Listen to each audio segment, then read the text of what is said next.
안녕하세요. 수진의 독서실에 오신 것을 환영합니다. 오늘 평화의 어머니 한학자 존재자 사전의 69페이지 독생녀를 막기 위한 기독교인들의 정성에 대해부터 읽어보도록 하겠습니다. 하나님께서 처음으로 사랑할 독생녀를 한국 땅에 보내기 위한 섭리를 이어가실 때 식민조선에 이미 그 sak이 트고 있었습니다. 기독교의 많은 신령 구단에서는 제르메시아가 평양을 통해서 오신다고 믿었습니다. 1900년대 초부터 하나님의 섭리를 알고 있었던 신실한 기독교인들 사이에 신령운동이 등불처럼 일어났습니다. 그 신령운동은 이영도 목사를 중심으로 한 새예수교, 김성두의 성주교, 허호분의 복중교로 맥이 이어졌습니다. 그들은 일제의 온갖 탄압을 이겨내면서 하나님의 섭리를 이어갈 독생자와 독생녀를 맞이하기 위한 터를 닦았습니다. 한반도의 동쪽은 산이 많고 해가 되는 곳이며 서쪽은 평야가 많고 해가 지는 곳입니다. 그런 만큼 동쪽의 함경도 원산에서는 남성들의 신령 역사가, 서쪽의 평안도 철산에서는 여성들의 신령 역사가 펼쳐졌습니다. 여성 대표로는 성주구의 김성도와 복중구의 허호분이 활동했으며, 남성 대표로는 황국조 전도사와 새예수교의 백남주 목사, 이용도 목사 등이 신령 역사를 일으켰습니다. 어머니는 장로 교회를 다니던 중 외할머니를 통해 여러 신령 교단과 인연을 맺었습니다. 관복이 되기 전부터 온갖 정성을 기울이고 희생봉사를 감내하면서 지름줄을 막기 위해 몰두했습니다. 그때 황국주 전도사와 신도 50여 명은 간도에서 출발해 한반도를 순회하며 많은 역사를 일으켰습니다. 밀가루를 물에 타서 마시며 전도를 다녔고 부은 집회대의 영적 역사를 보여주었습니다.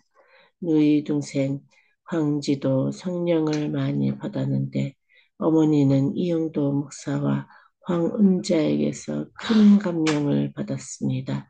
그래서 전도대원들과 함께 전도 여행을 떠나 신의 주일까지 걸으면서 하나님의 말씀을 전했습니다. 민족 사상을 입에 올렸다가 당장 붙잡혀가는 무서운 시대였습니다. 그럼에도 그들을 감시하러 온 일본 형사들마저 설교를 듣고 크게 감복했습니다. 전도 여행은 말이 여행일본 고난의 노정이었습니다. 먹는 것, 입는 것, 잠자는 것 모두 변변찮은 데다가 시골 사람들의 하루하루 생활도 어렵기 짝이 없었습니다. 그럼에도 신도들은 밤낮 100리씩 걸으면서 마을마다 성령의 불길을 일으켰습니다. 어머니도 그 대열에 동참해 힘겹게 신의주의를 거쳐 강계에 도착하니 어느덧 100일이 되었습니다. 전도단은 국경을 넘어 만주로 가려 했지만 여의치 않아 다시 고향으로 돌아왔습니다. 안주에 돌아와 보니 이원도 목사의 새예수 교회가 세워져 있었습니다. 그래서 그곳에서 새로이 신앙생활을 시작하기로 마음먹었습니다. 감리교 이영도 목사는 부흥회 중에 피를 토하고 쓰러졌지만 평양에서 새예수교 창립공의회를 열었습니다.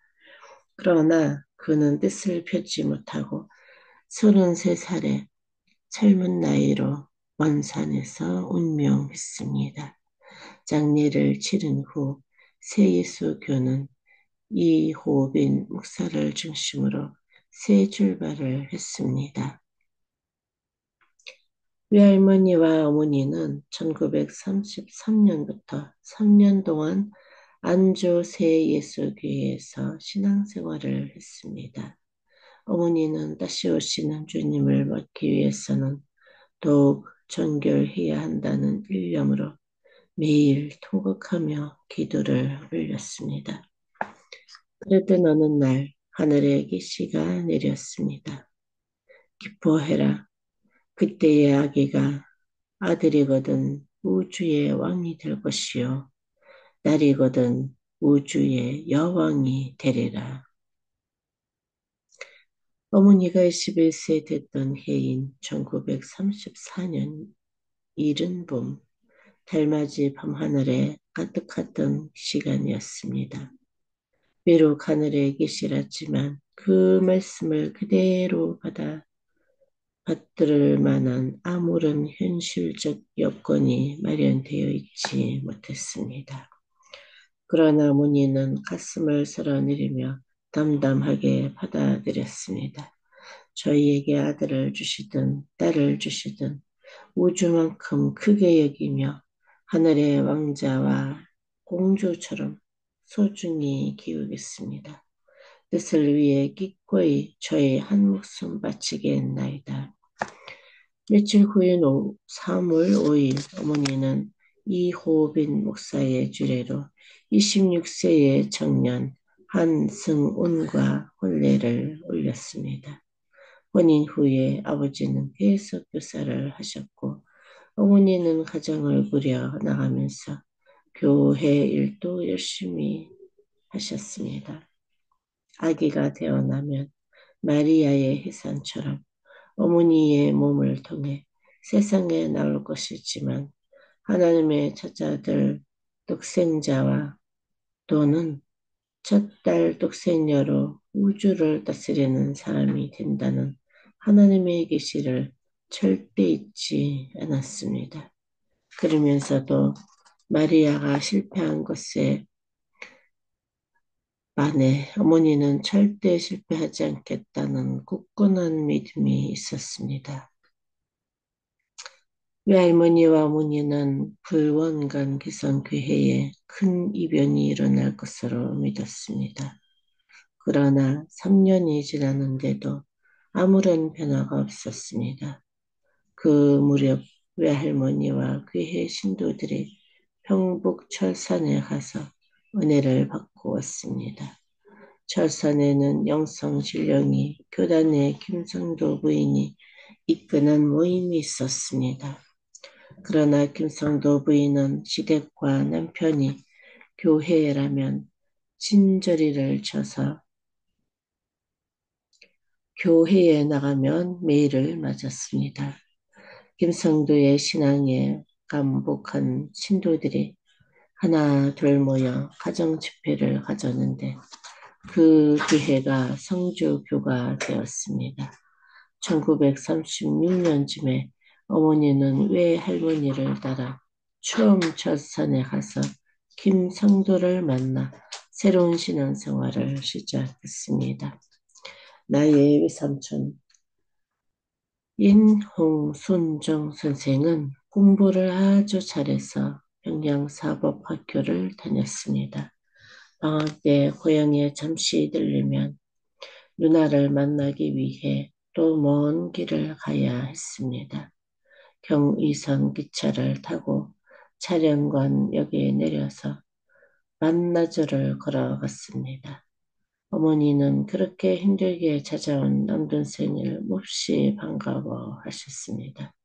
그러나 전두에 열심히여서 오붓한 얘기도 오래 나누지 못했습니다. 성주교는 신구들의 전도에 힘입어 철산, 정주, 평양, 해주, 완산, 서울까지 뻗어 나가 20여 곳에 예배당을 차렸습니다. 그러나 1943년 김성도와 신도 10여 명이 일본 경찰에게 끌려가 감옥에 갇혔습니다. 석 달 후에 추록했으나 김성도는 1944년 61세를 위기로 타계하고 말았습니다.